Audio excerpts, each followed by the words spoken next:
Hello, and thank you for checking out this podcast, the Obehi Podcast.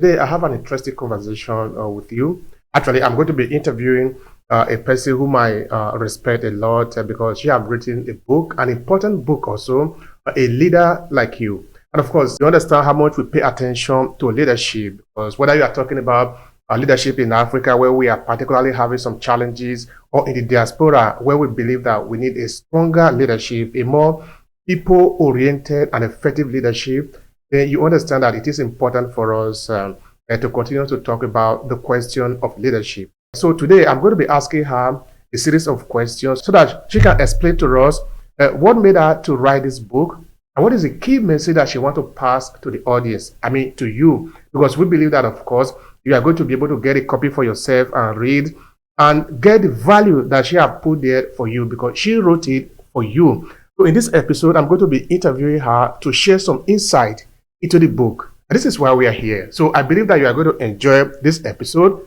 You are going to get a lot of value from it. And if you do, why not? Please let us know in the comment section below. Does it cost anything? Just let us know what you take away from this episode. If you have not yet subscribed to Obehi Podcast, please do that. We are available in different platforms.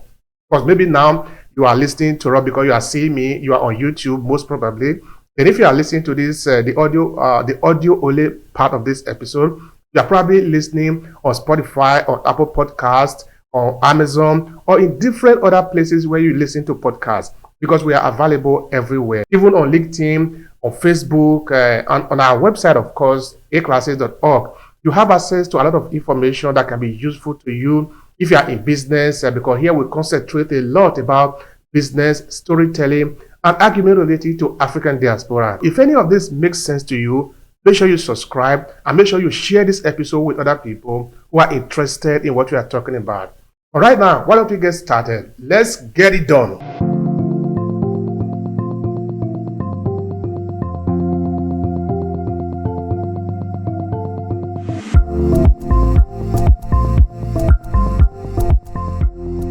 Good afternoon, everyone.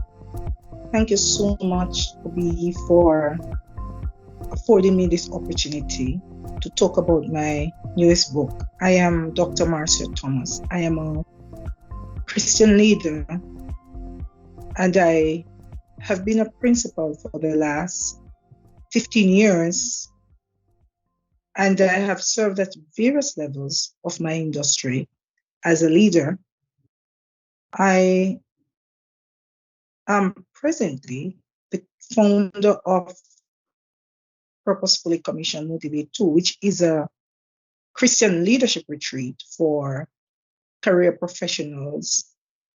We offer coaching and training and consulting and mentorship and also counseling for leaders who are Christians and are in a professional space and find it very hard to remain relevant and exemplary while integrating their faith into their workplace as authentic servant leaders.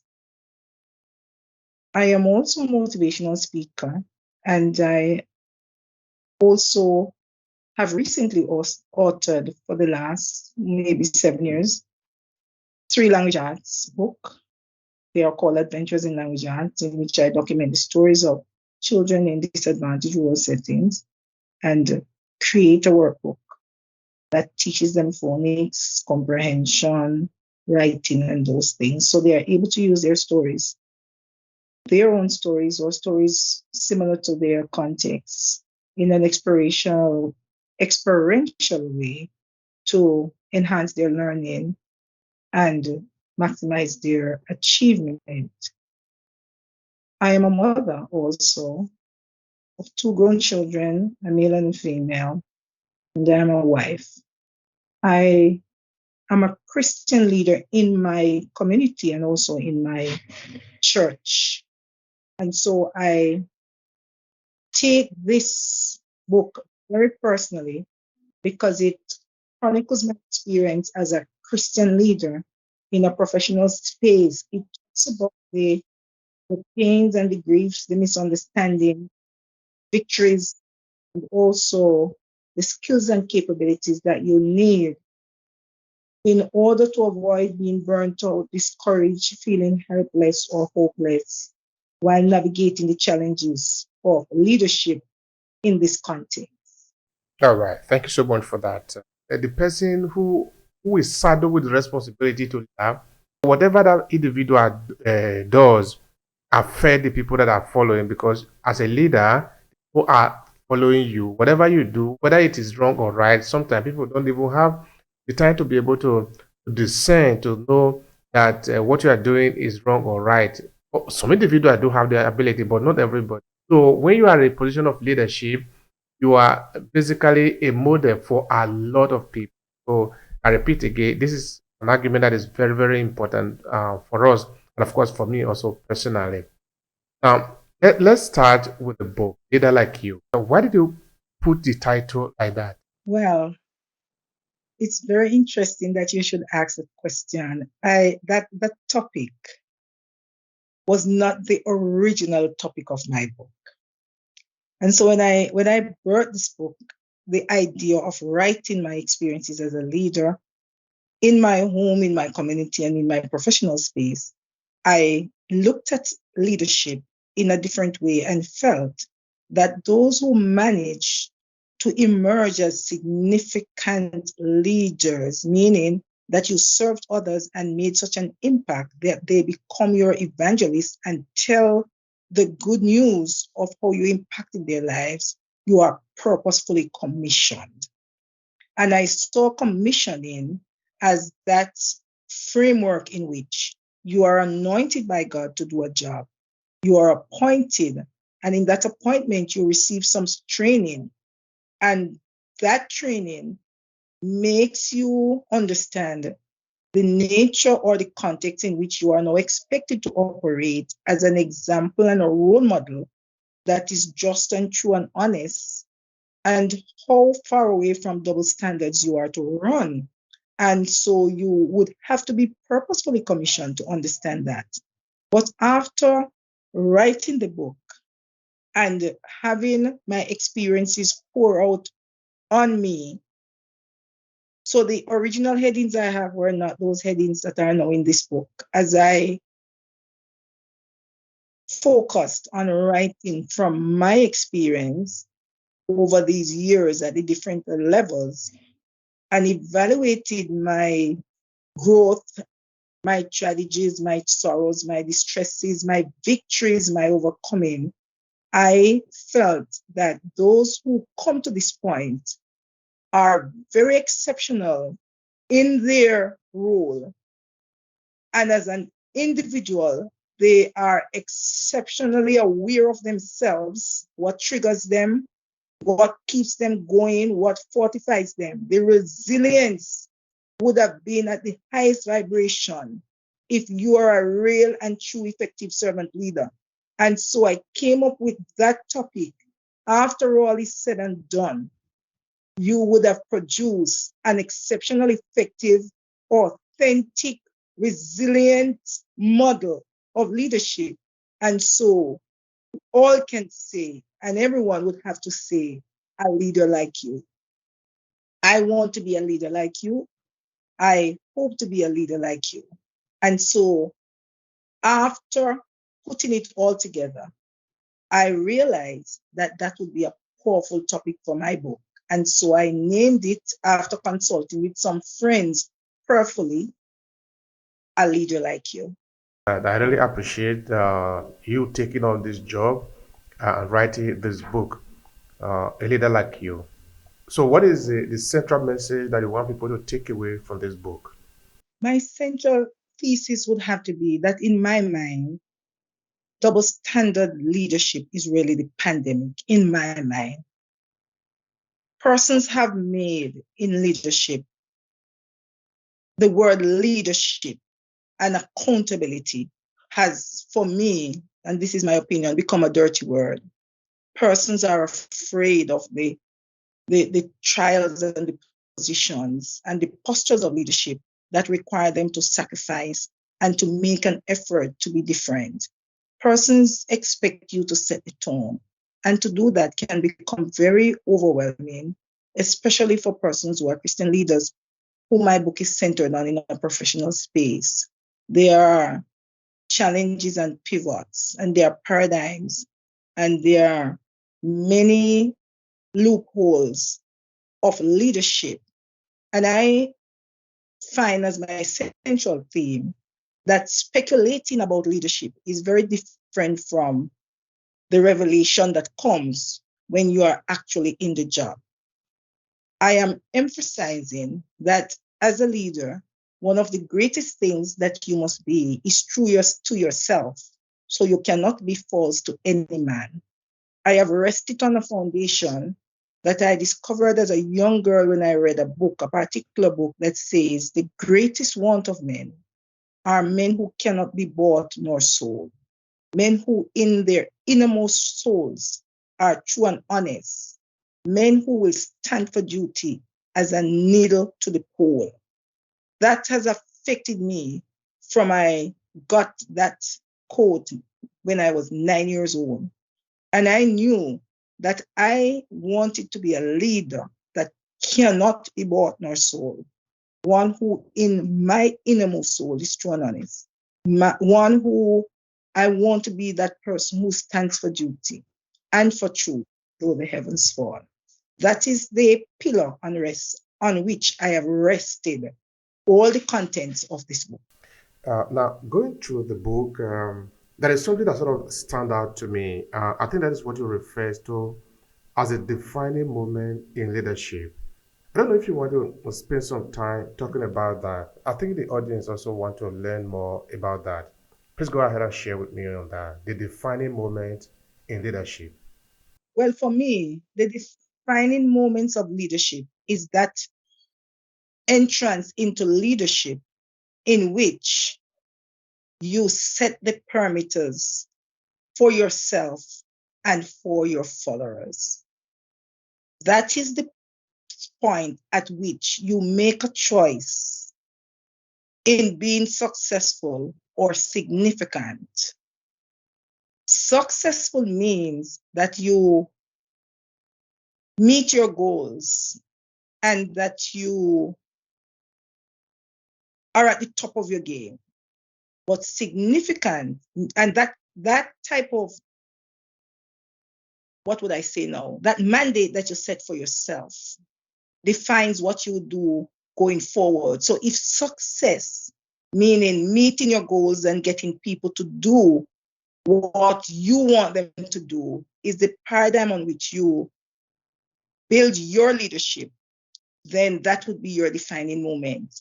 However, if you are building your leadership on becoming more significant than successful, meaning that you serve others and you lovingly confront them and carry them to the point voluntarily where they can become their best selves and can be leaders in their own rights, in their authentic frame, and not be mirrors of other men's thoughts and be masters of their destiny, will define the type and quality and style of leadership that you will create. One of the things about the defining moments is that the defining moments are brought upon you. You don't bring those moments to yourself.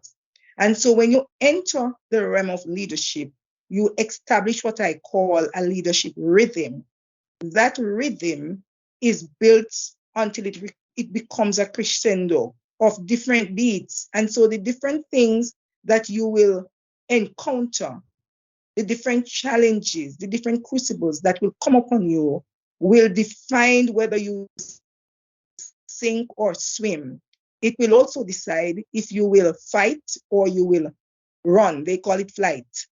And it will also decide if you will serve others or serve yourself. Will you make a choice between what is popular or what is right? Those are some of the questions that you contend with when you come upon your defining moments in leadership. What is it that you will do to remain true to yourself and to serve at your best and carry others with you to their best self? What are the things that govern you? What are the things that trigger you? What are your strengths? What are your weaknesses? And how will you reconcile this with the strengths and weaknesses and the triggers of those who you lead, so they do not become disgruntled or disengaged or disillusioned because they depend on you to set the tone? What are your defining moments? That is what it means when we talk about the defining moments of leadership. General, and of course, in this case, we are looking again at Africans and among African diaspora because that is our major target. Are there some leaders that you want to pinpoint that maybe you want to highlight for other people to learn from, looking at a good leader for the people? I remember, for example, at the beginning of this podcast, I used to have a different podcast that I've, of course, now put together. I was actually at that time looking at a people-oriented leadership where the leader is actually followed by the people voluntarily, not because you are forced on them because a kind of a military style of leadership. So looking at it from that perspective, which are the type of leader you can pinpoint for people to learn from as good leader? Well, I have looked at, in my context, I have looked at the self-appointed leader, the God-appointed leader, and I've looked at the leader who are appointed by the people. And I find that some persons also, I have explained in my book, have leadership thrust upon them through a forming that is called informal leadership, where a person select you from a bundle because you seem to be on the ground, someone who is able to agitate and solve their problems. The self-appointed leader falls into that category. And then those persons who are selected by consensus from maybe a board or a group of CEOs and so on are also in that bunch. I say, whatever way you are appointed, one of the greatest things of appointment is that appointment is just putting you in position, but commissioning cements you as a servant leader. I am very particular about servant leadership because servant leadership makes you belong to the people. And even with the intersection between results and solutions and people, you always consider people. You always make sure that you treat people the way you want to be treated should the situation be reversed. You always ensure that people become masters of their own destiny. You always ensure that as a resilient leader, you carry that model into how you engage them and meaningfully motivate them and empower them to solve their own problems. Servant leadership for me creates a community of practice where everybody's voice is valuable and everybody's idea is considered and the best choice is used. In this way, persons are encouraged to be very vulnerable and very objective, and they are usually feeling that there is such a sense of belonging that leadership is not you and us, but we. And so leadership becomes a partnership where persons feel loyal to the cause that is there and then become very loyal to you. In this type of servant leadership, you move through 5 levels where persons, and I highlighted that in my book because John Maxwell has a very good explanation of the levels that you pass through as a servant leader. And so you have where persons get to know you and they follow you because you are the leader. They have no choice. then based on what you have done, they now follow you voluntarily because you are now able to gain their trust. And they follow you because of what you can do for them, what you are doing for them, what you have done for them. And then they follow you based on that increase and heightened and gradual proving of yourself and the fact that you are looking out for their needs, whether you can help them or not. They just follow you because of who you are and how authentic you are. And so servant leadership for me, if we follow the model that Christ followed, is that you now become significant. You become a significant partner. And that significant partnership means that you are for me, I am for you. And those who come behind you find you faithful because there is no glimpse of self-gratification. The aroma that you have left behind is an aroma of care, an aroma of respect, an aroma of trust, an aroma of consensus, an aroma of understanding, an aroma of inclusiveness, an aroma of diversity. And there is a harmony that you engineer from persons being themselves, appreciating themselves, knowing themselves. And that type of awareness makes them able to manage their emotions as well as teach others to manage themselves, because there is what I called, and I continue to say, a partnership where it is a product that is seen and not a person. So things are produced, lives are changed, outcomes are changed, situations are transformed for the good of all and not just for one. So even if you have to make a tough decision, the decision that is made is what is right. And I keep stressing that, and not what is popular. This is not so with the leaders that we are having now. A lot of leaders are very concerned about their ego and about self-representation and how good they look. And so half of the decisions that are made in industries, in society, in countries, are not made in the best interests of the people that they lead. It is really made as, I have something that says, they are leadership performers.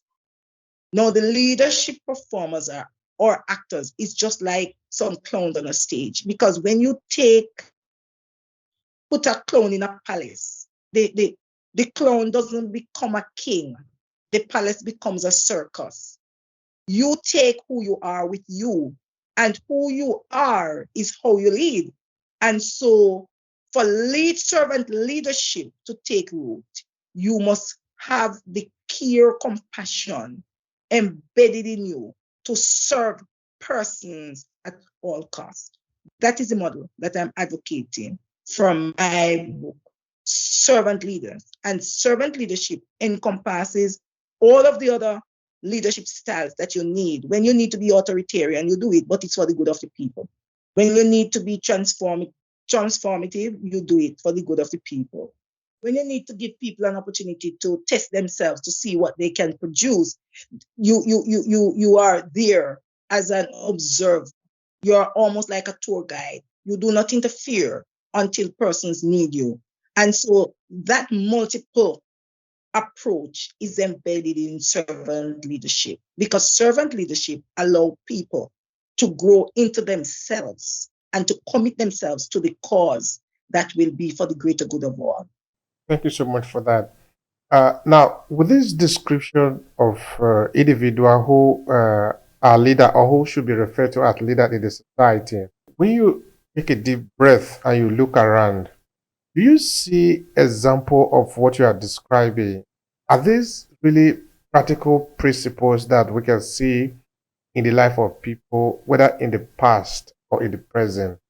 Who are your examples of this type of leaders that we can pinpoint in our society? If we are to go back in history, we can actually identify Nelson Mandela. Nelson Mandela is so significant. His leadership was such a significant one that even now his name is being called.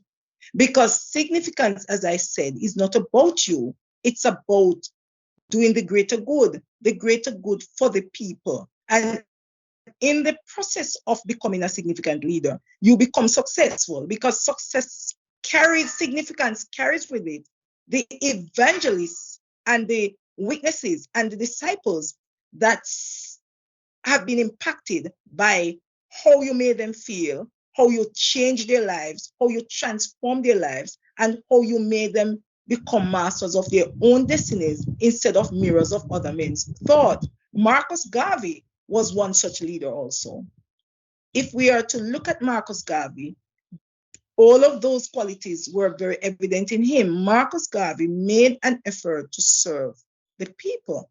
And many of his exploits and his voyages was to make life better for the people. And these people did not get rich, or they did not have a bed of roses in trying to navigate life for people and made them better and the circumstances and the situations in which they operate better. They most times sacrifice themselves and their families to get consensus in giving persons wings. Another person that we can look at is Martin Luther King. Years after, they are still calling his name because servant leaders leave significance as a legacy. And that is what we need to understand. One of the greatest models of servant leadership that has ever lived was Jesus Christ himself. And that model is a constant, can never die, can never be eliminated. And then there are, in the modern day society, if we are to look around, mothers by virtue of their role, and many, many fathers are leaders that are servant leaders, epitomize this because of the sacrifices and the fact that they always consider others more than themselves. And so those are some of the examples. These leaders do exist. Many of us exist. And what we know is that the rewards of this type of leadership is not necessarily monetary. The rewards is the lives that you change, is the circumstances that become better for people. It is the ability of these persons to move into their destiny comfortably and confidently and unapologetically. It is the equipping that makes them know that I am valuable. I am my greatest asset.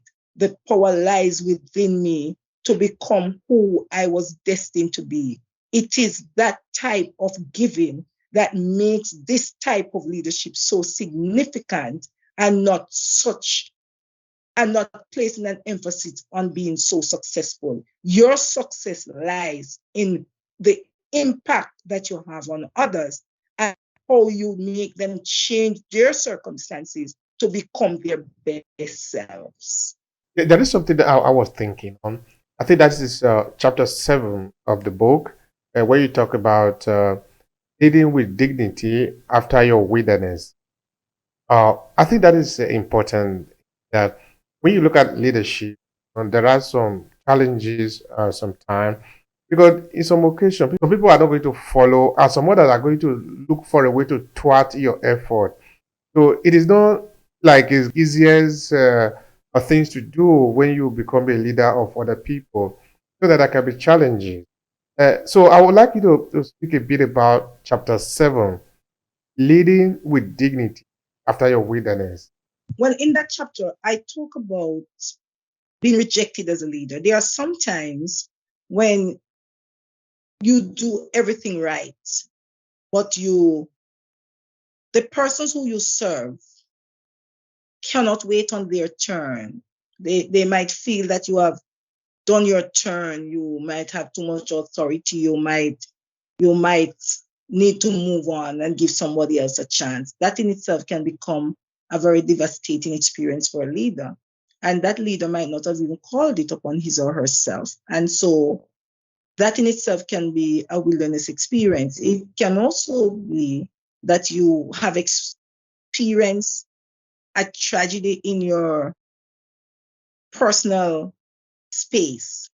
And let me explain. There have been persons who are leaders who go through divorce, who go through a terrible loss of children, maybe getting themselves in problems and not being able to maneuver because persons are humans. And so there are a number of wilderness experiences you might be dealing with. You might be that you, and one of the examples I put in the book, that you might just be a leader who has someone with a terminal illness, and you are the only one that you have other siblings, but you are the only one that has been left to grapple with those types of things. And in the management of it, you incur debt and so on. And so you are just going through the motions as you move. So as you make the steps to overcome those types of experiences that pull the rug from under your feet and make you feel helpless and hopeless, many times you wonder who you can share these types of things with. And you'll find that because everyone is looking to you to be strong and to be set the tone and to be unbreakable and to be resilient, you'll find that you have to pull on your inner strength because strong is the only thing that you have. And I'm saying in that context, you have to lead with dignity. What do I mean by that? It means that you have to accept the things that you cannot change. It also means that you have to have a reference point for yourself. You must understand that the greater force that is in you can only be harnessed if you tap into the greater source, which is really at this time God Himself. You also, in leading with dignity, have to realize that you cannot lose yourself in the process. You have to accept what is happening to you. You have to make the choice to be vulnerable while still remaining valuable. You still, leading with dignity means that you also have the meaningful conversation that says to people, I am not able to do so and so at this time, and take the break that you need graciously and consciously to regroup and get yourself back together to do what is required of you. If you're in a setting or context, because things are not perfect, where you cannot be given the time, then you need to be careful about self-care. So you must not miss your doctor's appointment, and you must not miss the quality time that you must share with yourself. You must take those steps that will keep you balanced while you are on the struggle. While you're in this fight, you must wear the tools that will make you win the fight. What are those tools? Consciousness, acceptance, a growth and overcoming mindset, which I call a warrior mindset. You must also begin to pull on those support groups that are now presenting themselves, because those who see or hear what you are not saying are those persons who are your scaffolding at that time. And so you rock on them in a very, very principled way, very intentional and very purposeful way. And so dignity in itself is really how you choose to handle and overcome what you're going through and keeping your sanity while you are being challenged. And so if you keep your sanity and take the measures that are right for you at that particular time, you will maintain your significance and you will gain greater significance because you are now able to empathize and carry someone else who is fumbling into the light because you have been there and you have done that. Those are some of the things that I raised in that chapter, because a wilderness experience can take you out if you are not very conscious of the characteristics of a wilderness experience. A wilderness experience comes down on you all the time. It keeps you going. And I'm going to give you an example of what I mean. I remember that in 2022, it was one of the worst years of my life. I had several family members who died, several, including my mother. And my mother died at the hem of that. And my uncle died and my aunt died. And I lost members of my industry, of my organization, and they lost their families. And we had to go through that experience. And there were days when I just could not make it, but I had to go. And when I went, I explained to persons that I'm not able to do this at this time, and this is what I would need, and these are the times that I would need. So I carried out my duty, but I limited myself to the things that I really could manage at the point of which I could manage. There was also in that same year when my account was hacked and all my money was taken out of my account. And I still had to maneuver myself and find my way. And I found that I was able to assist persons who may have experienced that similar experience by just being honest with my feelings and showing people that I am human. And so those are some of the wilderness experiences that I am talking about that you have to overcome by accepting what you cannot change, by pulling on those persons who appear at that time as your genuine destiny helpers. And also by being very upfront and honest and being very, very much into yourself so you do not lose your mission or your focus. Looking at leadership, the way you have described it in your book, which are some of these qualities that make a leader a good leader? So can you share some of them with me here so that the audience can benefit from that? Thank you. Well, one for me, qualities of a good leader is understanding that your ego is the devil's advocate and that pride in itself does not take you anywhere. So a good leader does not succumb to feelings or emotions, but base decisions on facts. A good leader is very adaptable and very flexible and open-minded, very open-minded to change, new ideas, new perspectives, and very adaptable to new ways of doing things, and very flexible in that there is no one size that fits all. So this leader will listen and be more focused on what will bring solutions rather than self, his or her ideas.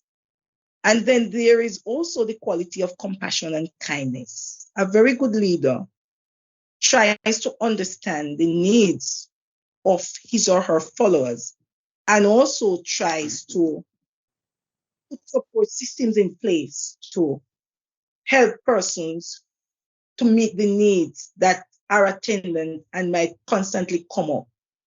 And so that leader is very supportive while being very decisive. That leader nurtures and cultivates resilience in the persons that they lead by being resilient, by setting the tone, by being a role model, leading by example, not expecting from others what you are not prepared to give. That leads the part of the solution and does not have a hands-off approach. The good leader is also a very good listener. And what do I mean by that? This good leader listens to what is not necessarily said. So that leader is able to hear what you are not saying and put measures in place to assist you to deal with what is very difficult or hard for you. And then a good leader is also a lifelong learner.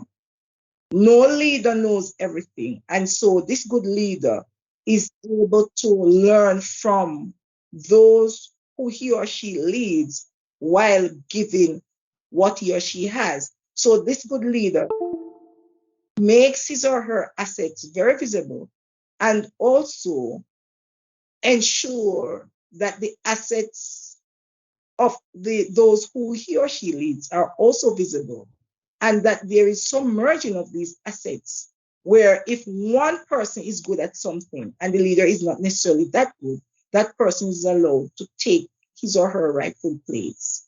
And then the very good leader is also a leader who knows that he or she is human. And so that good leader has mercy on him or herself and is very compassionate with him or herself and learns from his mistakes and failures, uses them as learning curves and not as defeat pulls that make he or she feels that they are worthless or helpless, and expects the same from the followers. When the followers makes mistakes or fail in one thing, the good leader understands that it is from these incidents and these occurrences that growth and development takes place, that mastery is engineered, that positive changes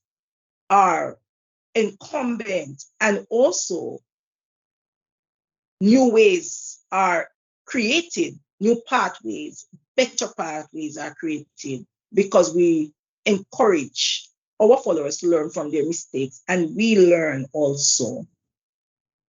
A good leader is also objective, very objective. What do I mean? That leader uses information to make decisions based on facts and also irrespective of who it is. So the good leader looks at the need, looks at the solution, looks at the benefits, and looks at the collective well-being and not of an individual. And the good leader gets results. What do I mean?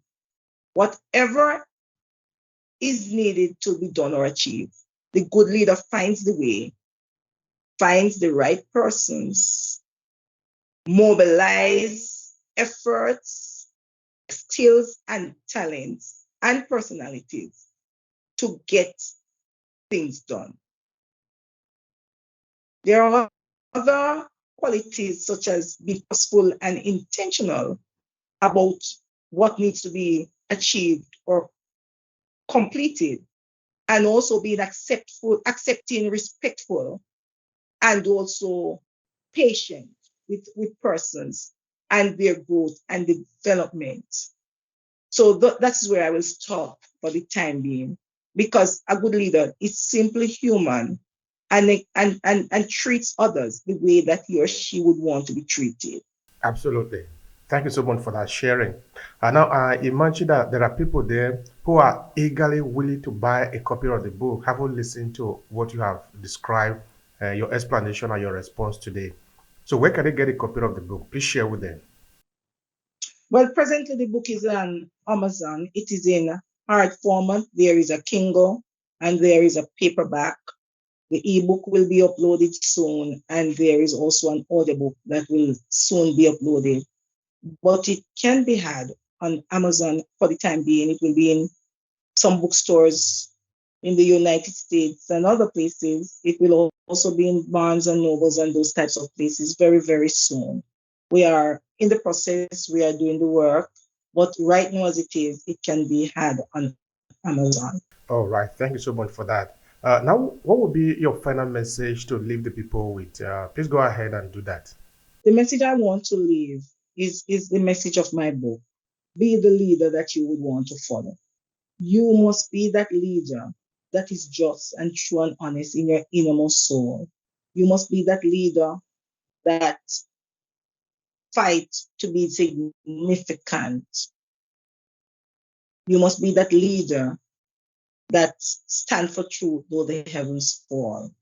You must be that leader who cares about others. You must be that leader that propels people to become masters of their own destiny. You must be that leader that is so true to yourself, any man.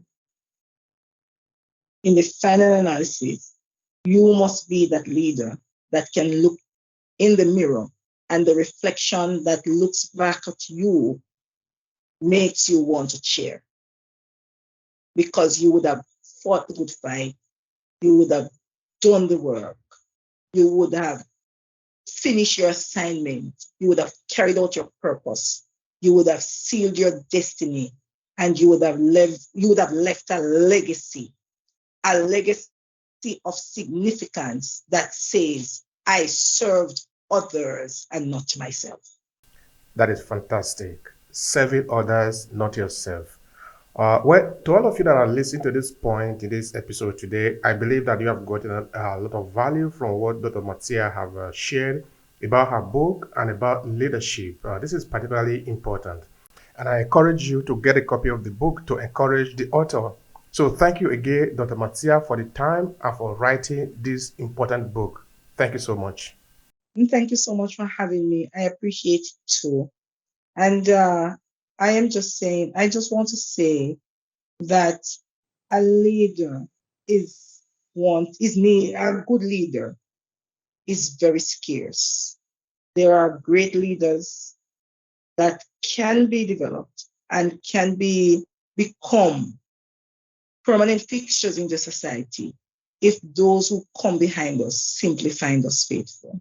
Thank you so much for that, Dr. Marcia. I agree with you 100%. This is what it's all about, leaving a legacy for those who will come after us. So that is why we are doing what we are doing, not necessarily for ourselves, but also for other people who are going to benefit from it many years after now.